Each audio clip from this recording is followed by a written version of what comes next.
Raiding the town of Skalitz can be a rite of passage for crime-loving Henrys, but it can be a bit of a grind getting the necessary strength and agility to eliminate the guards.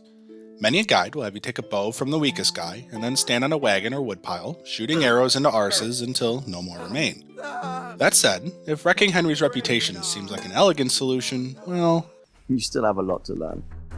With just 10 stealth, a few saves, and a hearty whistle, you can clear out the Skalitz guard without ever breaking a sweat or blemishing Henry's good name. Go ahead and pay our pal Kunesh a little visit to farm up some stealth because it's time for the trial by fire. Now remember, a naked Henry is a silent Henry, so go ahead and strip down before we get started. There are no mandatory perks for this task, but Crouching Chameleon and Et tu Brute make things just a little more forgiving. I did this on hardcore mode with all negative perks, and importantly, before completing the Revenge on the Deutsch objective, which will ensure that the catch pole stays outside the trader's house. Our first stop is, predictably, the northwestern gate.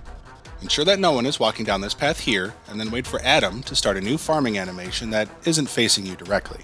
With that, crouch down behind the guard and wait about 4 seconds before choking him out. Pick him up and walk against, then around, the guard tower to put him inside before finishing him off.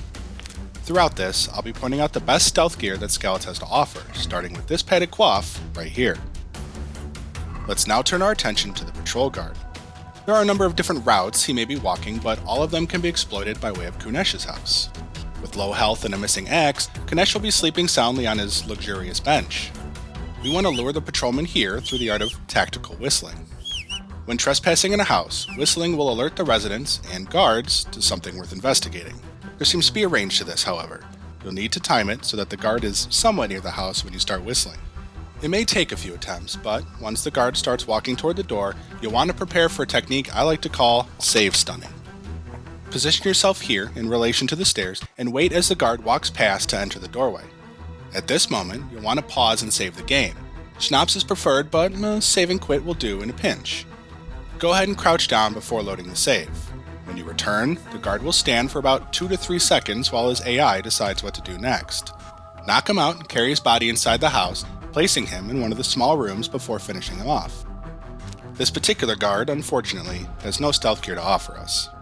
With 2 down, the next 5 guards will all be taken over by the tailor's house, which is this one right here.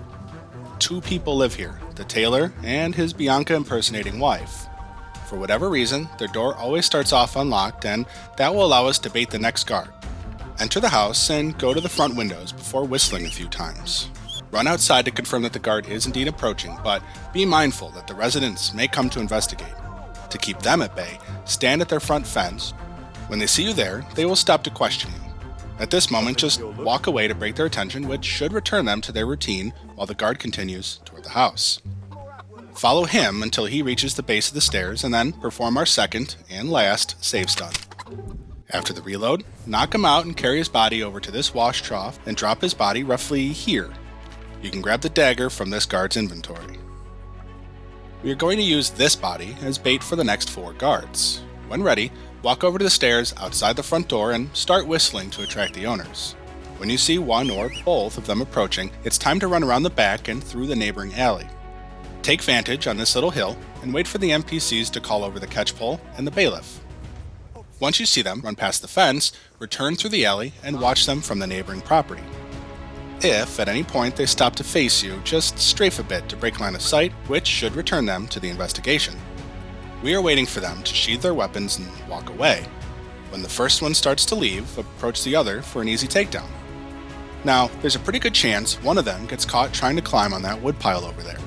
While they are stuck, they won't sheathe their weapons, but if one has started walking away, it's likely safe to approach the other for the takedown. Move this new body onto the old one before repeating the process. Bailiff has tight black hose, while the catch pole has hunter's gloves and a light tarred jacket. After that pair is eliminated, repeating this method will draw on Yannick and Yaroslav, the castle guards. This time, both decided to get stuck on that woodpile. When this happens, just do a lap around the front of the property, and at least one of them should glitch free from their wooden prison as you arrive, allowing you to resume business as usual. While the one walks away, take out the other. If you don't yet have the crossguard, make absolutely sure you take it from Yannick's body. Failure to do so will soft lock the game when the body despawns, unless you beef jump out of Skalitz to retrieve the item from the Ratte Presbytery.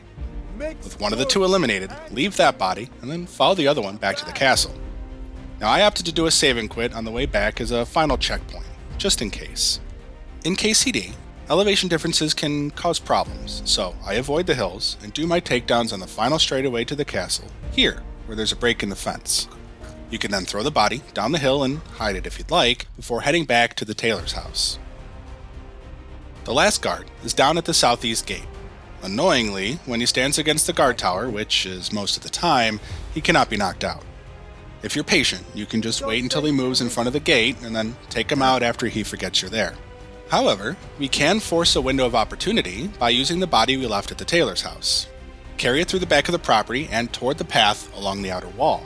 You want to set it down for a moment while you confirm that no one is coming, and then resume carrying it down the path toward the gate. Stay on the path and approach this tree, but don't get too close. Drop the body about here and then run over to the wagon and wait for him to notice. The guard will eventually go investigate, allowing you to get behind him and finish the job. Now, he has no stealth gear, but he does carry the most valuable item in Skalitz, the mail chausses. So now there's no one left in Skalitz that can put you in jail, and if done correctly, you haven't lost any reputation from any of these kills. You've also got a sweet little stealth outfit to wear, but you may notice you're still barefoot. If you want, a number of people wear silent shoes, including the shop guard at the traders and the man with the blue hood that lives in the house closest to the fast travel. If you prefer leather boots, the Deutsch is keeping them warm for you, so pay him a little visit and then come back soon for the next Trial by Squire.